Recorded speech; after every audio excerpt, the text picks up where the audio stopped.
Good morning. Hi. Some of you guys may recognize me as I walk out on the stage as the ambitious girl in AP Calculus, or as that club officer constantly pestering underclassmen in UNICEF, or simply by my name, Vicky. But to a select few in the audience, I'm a complete stranger. And so as it goes, one stranger to another, what were your first impressions of me? Did my facial expression, the way I talk, or the way I enter the stage prompt you to think of me in any certain way? Regardless of exactly what that first impression was, you already made one. According to Dr. Wills and Dr. Troll from Princeton University, first impressions are established within 100 milliseconds of meeting a new stranger. That will be something like this. And just like that, you form the assumption. And this assumption can better be defined as implicit bias, or also known as the attitude and association we establish from observing or interacting with a group of individuals. And so to better understand such bias, I spent the last 2 years conducting research on the implicit and explicit bias the general public has towards cancer patients. To introduce to you, this is Cal, one of my mentors, but also a cancer patient from Scotland.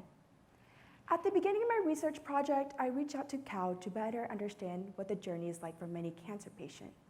I found out that Cal was diagnosed with DSRCT, an extremely rare sarcoma cancer, and after receiving 14 infusion of chemotherapy, he experienced how tough it was to lose his hair, as well as the psychological toll it took on him.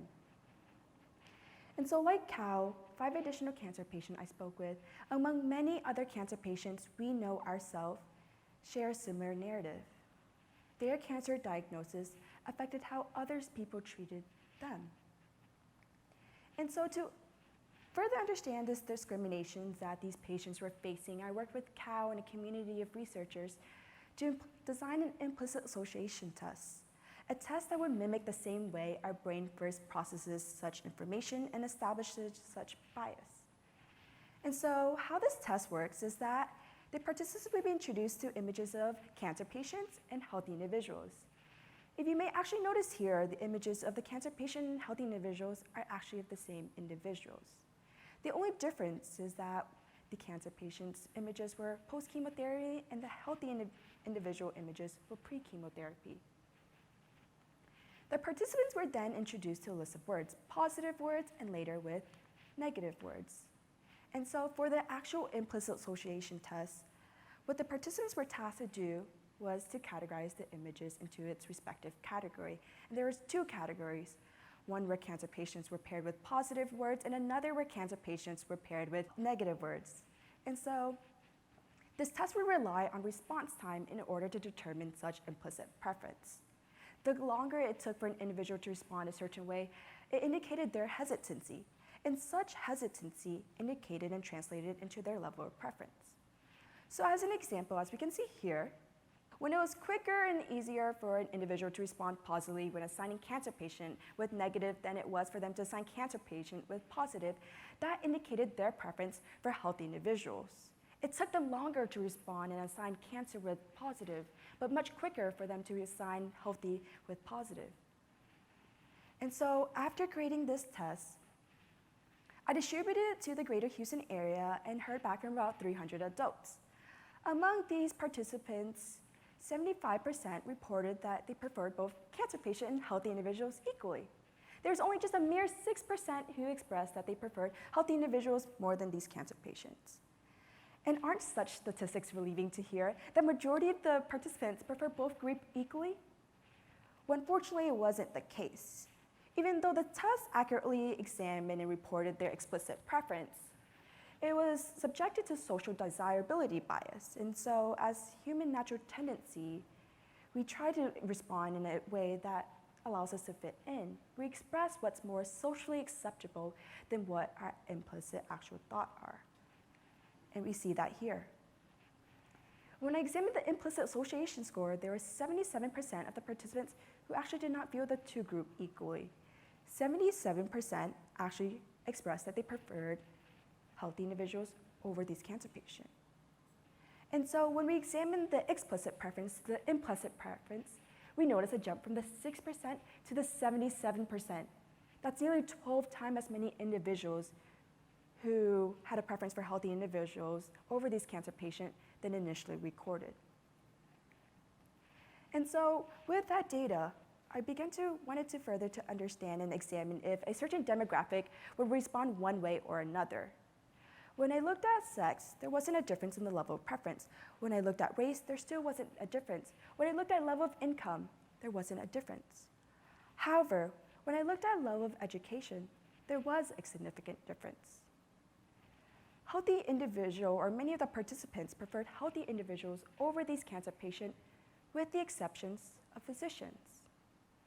Because physicians are regularly interacting with patients, this may be why their familiarity with cancer patient differs and why their preference also deviates. Such finding can also be supported by a theory developed by Dr. Alpert, also known as the intergroup contact hypothesis. The intergroup contact hypothesis suggests that by interacting with different groups of individuals, we can ultimately reduce our personal bias, and furthermore, it holds promising benefits. But before I introduce and talk more about that, I wanted to explore the works of our mind. Our brains have these little mirror neurons that activates when we meet an individual like us, an individual that may share similar interests as us or may look similar to us. And so these mirror neurons allows us to show more empathy towards those who are like us. It furthers the works of our mind. Ultimately, with these mirror neurons, it allows us to differentiate between two different groups, those who are like us and those who are unlike us, and oftentimes better treatment are given to those who are like us. This driving factor continues to affect us, and it allows us to further understand how implicit bias works. What our brain has been trained to do is to find these patterns and assign them. And from these patterns and these trends, we establish these generalization that relies on our past experiences to help us navigate our current situations. But also these generalizations and these stereotypes hasn't been so amazing after all. So this mechanism that allows us to simplify our complex world seems to have its own fault. It introduces negative biases and establishes unreliable stereotypes. So who would have thought that these amazing brain of ours maybe wasn't so amazing after all? What our brain seems to do so efficiently has its own drawbacks, its own fault. The fault of generalizing those who are unlike us and deeming them as negative, deeming them as potential threats. The fault of relying on past experiences, stereotypes, and upbringing to ultimately drive our bias, our judgment, and decision towards others. The fault of developing these inherent fear of the unknown. But I wanted to test out this hypothesis, the intergroup contact hypothesis that I mentioned earlier. So during my time, in order to reduce my bias, I wanted to meet a stranger every day. Every single day that was. And so when I first told my friends, I received a lot of doubts. Some were like, that's a lot, and others suggested, why not just do it every other week? Maybe other day, every other month, maybe even. And I myself had those doubts. But I knew if I was going to do it, I was going to commit to it. I was going to do it every single day. And that's what I exactly did. So during my time during the summer, I began relying on public transportation.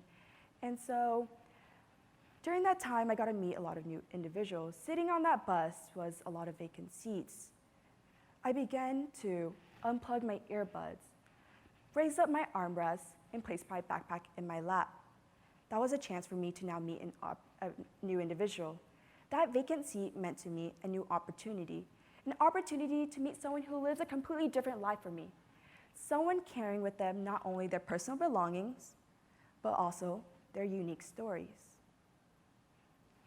And so as you can see from this image, this was my first time riding the public transportation, and you can see it's a low, not so flattering angle. It's kind of secretive because I was afraid. I was afraid to take a photo. I was afraid of the unknown.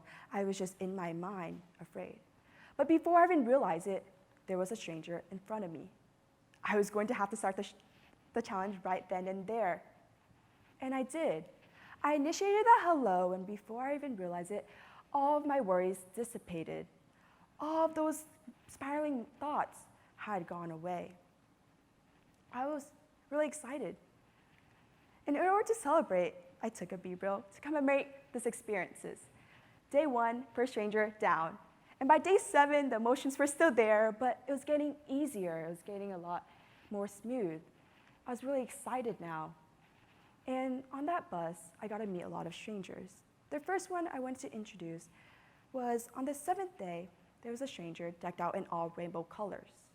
She was riding the bus, and I asked her what her plans were for the weekend. She expressed that she was really excited to head down to Pride Parade, as this was her first time going after coming out. And I just sat in awe. What an amazing experience. But despite the gazes from other fellow passengers, she continued on with her story. She ignored those disapproving stares, and so through her story, I witnessed someone who stayed true to themselves, someone who came out to their families and friends with courage. And so from her, I learned the true meaning of bravery. From her, I gained a new perspective. A month later, there was another girl on the bus, and it was a college student who was heading down to the mosque, as she explained Islam to me. So she explained and shared how their religious practices includes praying 5 times a day, fasting during Ramadan, wearing a hijab, and following certain dietary restrictions. And I noticed that our religious practices differed, but her religion was just as beautiful as mine. From her, I witnessed the beauty of Islam. From her, I witnessed that even though we share different religions, she and I were just as beautiful. And so as I continued riding these public transportation trips and continued meeting new strangers, I began to realize that our differences weren't just differences. Our differences were actually a unique aspect of our unique journey. They were beautiful aspects. It really emphasized that, that the diversity of my community wasn't just limited to my bus view window, but it was also on full display within the bus itself. And so, as I continued and realized all the benefits of this project, I decided on the first day of school that I was going to start this challenge again. This time, I was going to meet 50 strangers within 50 days. And among these students I had met were artists, student athletes, students from different race, religion, sets of twins, students raised in Egypt, and students who had huge aspirations. Believe it or not, I even also met another student named Vicky. And so the unique story goes on and on and on. But what I realized was the common denominator of it all was that even though each peer started off as a stranger, they now became a new friend that I was looking forward to seeing during the day. During this experience, I began to realize that many of us are also just as excited and eager to meet a new stranger, yet we stop ourselves from doing so. We let the fear consume us. Maybe it's because of the social anxiety that bothers us. Maybe it's because someone else may appear busy. Or maybe it's because our threat radar was going off. But all of these maybes can be traced back to our implicit bias. The association and stereotypes we have established prevents us from meeting a new stranger. We pass up on these opportunities to break free of the cycle of implicit bias. But let me also preface, meeting a stranger wasn't always easy, and so there are some strangers who were a bit busy or those who prefer their own alone time. And all of that is reasonable, all of that makes sense. But I try to really realize and remember that these experiences and these denials shouldn't prevent me from meeting other strangers. Because majority of the strangers I met were just as excited and eager to meet a new friend, eager to immerse themselves in new perspective. And I myself felt very grateful for these new perspectives. I felt very grateful to immerse myself in these new cultures, these new experiences. I got to really learn about different people, lessons and values through their stories. Stories that they were eager to share, and stories that we now have the honor of being a part of. And so, let me also just mention that, it's not that we intentionally hold these negative biases. Oftentimes, we just don't realize our biases. But by realizing our biases, we're able to overcome them. And we're able to reap the benefits. And so, if there's one thing I hope you can take away from this talk, I hope it's that I didn't paint a pitch-perfect narrative that everyone you meet becomes your best friend. but everyone you meet will instill in you a new value or perspective. And so, before you leave the TEDx event today, I challenge you to meet a new friend, to look past any of our differences, to diversify our perspective, and ultimately reduce our bias. And for me to recognize my stranger for today, that would be everyone here in the audience. Thank you so much for coming and listening to this TEDx talk.